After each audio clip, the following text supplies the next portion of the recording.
www.thebrewers.com.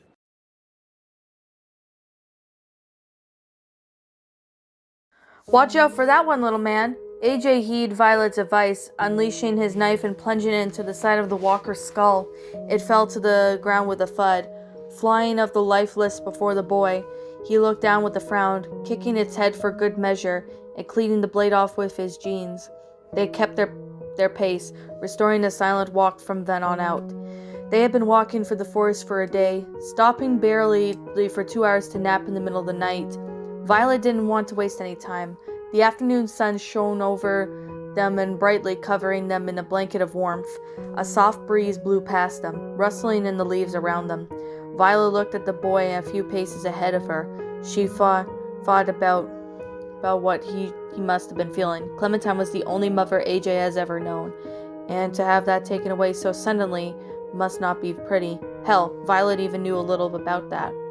After another hour of trekking, the school's walls loomed over ahead of them. When she spotted Sim on the watchtower, she waved at him.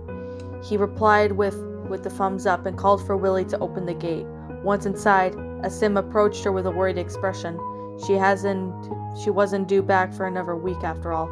Something happened? He asked, eyeing AJ right next to her, who met his eye. I thought you were all staying all week. Change of plans, she replied, crossing her arms. Before she could continue, Minnie walked out of the dorms and spotted her, running directly at her.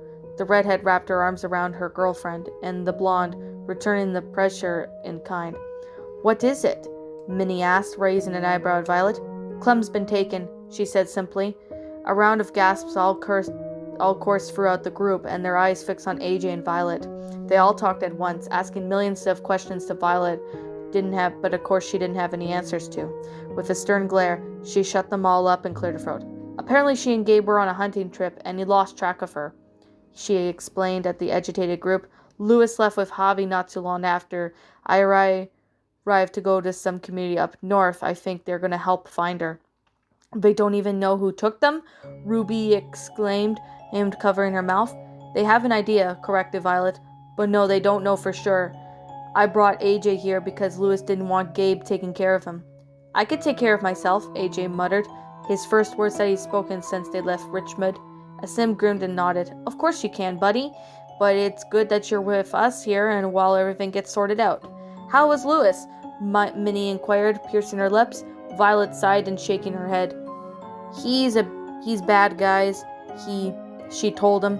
She wasn't lying, figuring for her anywhere, so honestly it was the way to go. He didn't want to even try to give me the stupid handshake like he always does. Poor thing, he must be going through hell, commented Ruby. Ten then frowned and approached AJ, opened his arms, embracing the 10-year-old into a taken aback. AJ stared at him for a second before sinking into the hug, his eyes slightly tight. All the rest of the adults stared at them and lowering their eyes. So, said Omar, crossing his arms and looking around, how can we help? The engine of the sedan growled as Javi stepped on the pedal. They were cursing through down the desolated road, a good number of broken down cars littering every now and then. Lewis looked out of the window, fidgeting with his fingers. How are you doing, man? He heard Javi's voice on his left, pulling him out of his rather grim thoughts. He looked back at the older man. His shoulders slumped and his eyes were tired. I don't even know, he managed to get out, his voice hoarse.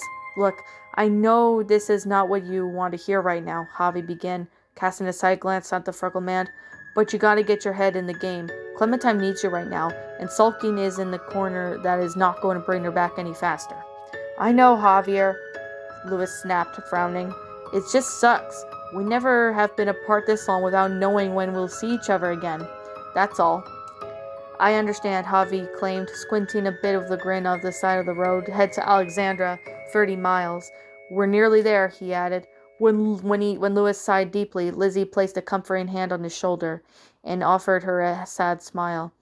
He wasn't used to sympathy from people who weren't Clem. His wife knew all of his secrets, both good and bad. Now she was trapped, and God knows where, and he didn't even know where to begin looking. But enough about that, Javi said, changing the subject. He fumbled with her words before snapping his fingers. Tell me about your wedding. How did it happen? Louis smiled at the question. He glad to reminisce of the good times. He cleared his throat. It was about 3 months ago, he began, looking into the distance. We were doing a supply run with a sim. That's our leader currently. And we happened to be upon a broken car down with a dead couple inside. Already loving the primable, Javi teased, raising an eyebrow. Bear in mind, I've been thinking about popping the question for some time, but I wanted it to be perfect for her, Louis explained, fingering with the ring in his left hand. So when I inspected the corpses and I saw the rings, I knew there was a sign from the universe. By the steer dumb luck or some chance, they were inscribed with the initials C and L. These people were probably not called Clementine and Louis, that's for sure, Javi said, shrugging. But it wasn't complimenting, so I had motivated in the rings. I just needed the perfect time. Javier listened attentively as Louis retold the story, and his eyes fixated on his head. A few days later, it was mine and Clem's 5-year anniversary, so Violet had left us for the day to do as we pleased. He continued, remembering the day they'd spent in the piano room, playing random songs and making up lyrics whenever they want. Javi coughed and raised an eyebrow at the man smirking. Louis caught his look and frowned. No, not that, you animal, he said, chuckling, plain shaking his head. We played piano all day, and then at night I took her to the roof so we could stargaze. Very romantic, commented Lizzie from behind him. Thank you, Lizzie, he said, smiling, playing for real this time in days. So after a while, I got on one knee and fumbled with the proposal speech. I was so nervous that she'd say no, he added, chuckling. Haven't you guys been together for 5 years already? Javier asked, slowing down as they saw a sign that they were close enough. Yeah, but no one knows. Maybe she wouldn't like me anymore after tripping on my own feet. I doubt that, Javi is sure, and pulling up to the next thicket of the trees that opened up on the dirt path. The trio got out and began walking down it, the sun staring down behind them and causing large shadows on them. They walked for about 10 minutes until they reached a large wooden wall that spanned at least the length of the rather large stretch of the flat land. Sentries stood about 50 feet apart away from the wall, most of them currently unmanned. They had been approached the gate slowly, raising arms when the 2 guards with assault rifles, trained with their weapons, looked at them. Who goes there? Boomed a deep voice from one of the guards, the safety of his rifle coming off. I'm Javier Garcia, he said, gesturing himself slowly. These are my friends, Louis and Lizzie. We came here looking for Jesus. Is that so? Said the other guard, mocking the tone, glancing at his partner and chuckling. A third voice, much higher than the guards, came from the other side of the gate. Open up the gate.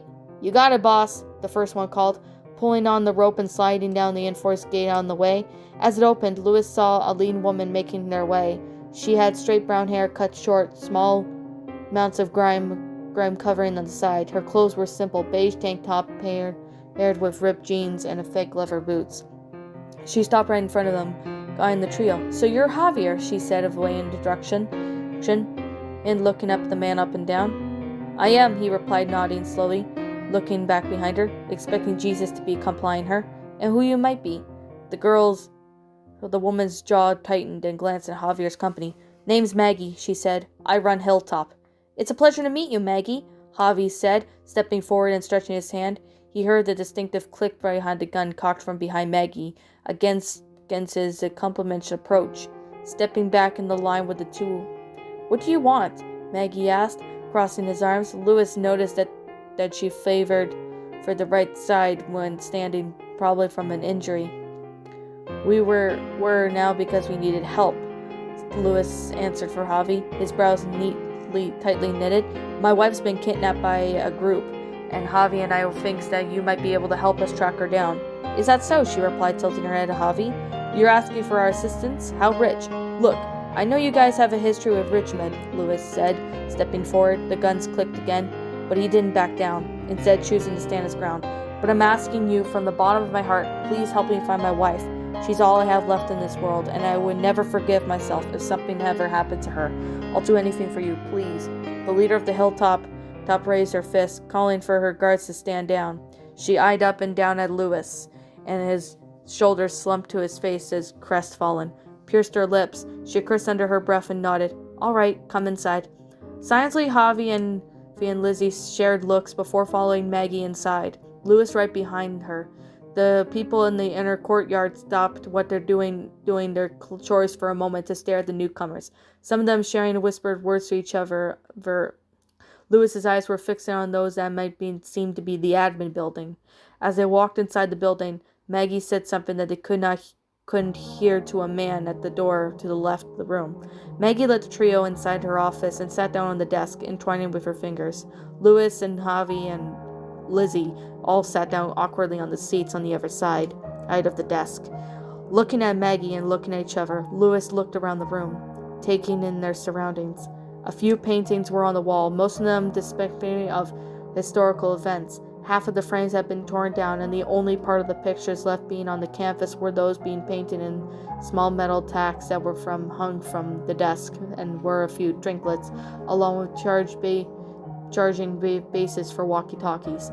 Most of the slots were filled with ones except two which were missing. Barely 2 minutes of silence, the door burst open, and a tall man with a scruffy beard walked in. He wore a trench coat much like Louis, and his hair was up in a ponytail. His brown eyes scanned the room. Finally, landing on Javier, he leaned against one of the bookshelves and crossed his arms. "Fancy seeing you here, huh?" he said, raising an eyebrow. By his demeanor, Louis assumed it was Jesus. "Look, I know you're pissed at me, but hear me out," Javi said, lifting his hands. "We're here because we need help." "And who says we're helping you again?" Jesus retorted. "I did," Maggie cut in, making the man do the double take. "Excuse me?" She dismissed his reaction and directed her gaze towards Louis, her eyes softening. "I want to help you, Louis. I really do." She began leaning onto her desk. They heard Jesus' scruff from behind her. "But I need you to do something for us first." "Anything you need, just tell me," Louis exclaimed, almost jumping up in the seat in excitement. Maggie cleared her throat again. "This morning 2 of our men went on a supply run. Pretty standard stuff, going in and taking whatever they could find. But unfortunately, they've missed our hourly check-ins 2 times, she explained, raising one of the walkie-talkies. "I can't risk sending any more people to get them as of right now," she lamented, crossing her eyes. "But if you go into town and help them get back, I'll be willing to set our differences aside to help you." Javier and Lizzie looked at each other briefly before Louis exclaimed, "We'll do it." "Perfect," Maggie said, clapping her hands. She cast a glance at Jesus, who frowned and looked away. Sighing, the leader of the hilltop pierced her lips. "We're going to need your help, one of you to stay behind, however." "Why?" Lizzie asked, tilting her head. "Insurance," Jesus retorted. The trio looked at each other, all having a mental conversation. Javier Sainz stood up and took the other 2 straight at them. "I'll stay here," he said, looking at them. "Lizzie's a better shot than me, and she'll watch your back." The woman in question nodded distinctly at Louis, offering him a smile. Louis pressed his lips together and looked down at his hands with a strong nod. Then he looked up at Maggie. "Where are we going?" Why, hello there, my little pretties. It's me, the Shadow Lioness. I hope you all enjoy my video of creepypasta. So, without further ado, if you liked the video, please leave a like. And if you want to survive my cave of terror, please hit the subscribe button down below. Leave a comment in the comment section down below. Donate to my Patreon when you can. And the only way you're going to survive me in the cave is you're going to have to sub to me and press the bell for notifications so you'll get to know when I upload. Well, without further ado, my little pretties, I'll see you in the next video. Sweet dreams, my little pretties, and I hope in the next night I will try